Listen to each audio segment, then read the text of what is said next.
Bonjour mes chers amis, je vous invite à lire le document que le pape a fait parvenir aux évêques de France. Document très intéressant à plus d'un point, et en particulier le pape est très soucieux de voir l'unité de l'Église, bien sûr. Il voit avec une grande tristesse ce qui se passe au niveau de la fraternité Saint-Pie-X. Au moment où il y a dans l'Église un regain d'intérêt, c'est évident, dans une époque aussi sombre que la nôtre, où l'on entend parler de guerre, où l'on entend parler de crise, où l'on ne sait plus pourquoi l'on vit, où l'on vient nous apporter l'euthanasie comme étant le remède suprême au non-sens dans lequel nous vivons. C'est évident que beaucoup de personnes s'intéressent au message religieux et en particulier à l'Église catholique, car notre vieux pays, bien sûr, est catholique. Alors, il est catholique, entendons-nous, historiquement parlant, parce que la foi est vivante, elle ne peut être que vivante. Ce sont des restes de chrétienté, hélas, sur lesquels nous vivons aujourd'hui, mais elle ne demande qu'à être ravivée, cette chrétienté. Le pape demande aux évêques de France d'être très accueillants vis-à-vis des fidèles qui sont attirés par l'anticordo, la messe de Saint-Pie V, bien sûr. Benoît XVI avait déjà compris cela lorsqu'il avait été, je crois qu'il n'était pas pape à l'époque, il n'était que cardinal Ratzinger. Il avait fait une retraite une retraite médiatisée, mais il avait fait une retraite à Faucombault, avait même fait une conférence, je crois, et s'était rendu compte de l'aspect très solennel de la messe Saint-Pie V. Évidemment, je conseille à tout le monde d'aller faire une retraite à Faucombault.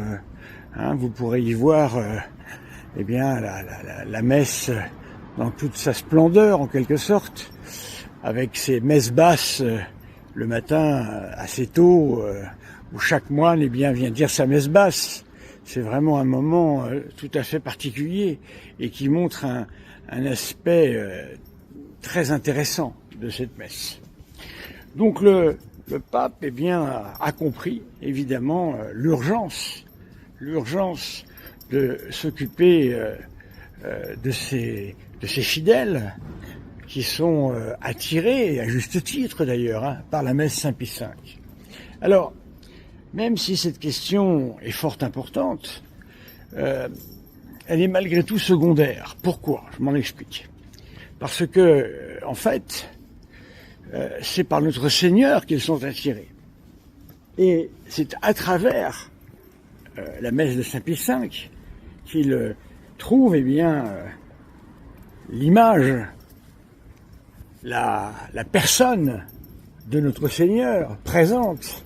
Parce qu'évidemment, cette messe est très remplie de sacré, en quelque sorte. Voilà.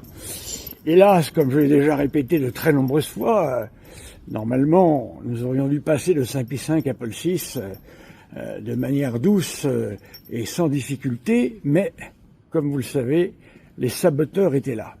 Hélas, hélas, hélas. Voilà, mais je peux vous dire que il y a tout à fait moyen de célébrer une messe de Paul VI avec la même splendeur que la messe Saint-Pie V. Le canon romain est toujours présent, je le rappelle. Le chant grégorien reste le chant de l'Église, je le rappelle. La communion sur les lèvres est normalement ce qui est demandé par les évêques du monde entier. Cela a été même voté, en quelque sorte, pour redire encore une fois l'importance de la communion sur les lèvres. Et d'autre part, évidemment, la messe doit être célébrée ad orientem. Voilà quelque chose qui a été totalement saboté, bien sûr. C'est dans les rubriques. puisque dans la rubrique de la messe de Paul VI, il est dit, et le prêtre se retourne et dit Dominus vobiscum. Voilà, donc vous voyez, on aurait pu faire ça en douceur, sans les changements opérés par les saboteurs. Car en fait, la messe de Saint Pie V, comporte le canon romain, comme nous le savons, mais la messe de Paul VI également. Il y a quelques petits changements, mais il n'y a pas de quoi dire que cette messe a changé de nature en quelque sorte et que nous sommes à une nouvelle messe. Voilà, c'est très important de souligner cela. Donc, voilà une préoccupation qui honore le pape, voilà.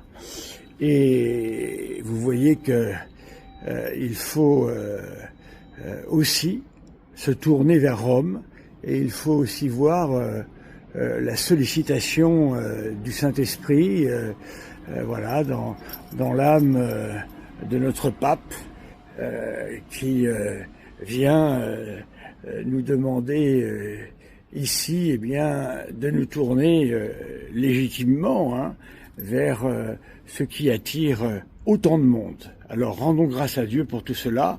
Et maintenant, il nous faut prier pour que les évêques de France, eh bien, acceptent dans leur cœur et dans leur volonté les demandes de notre pape.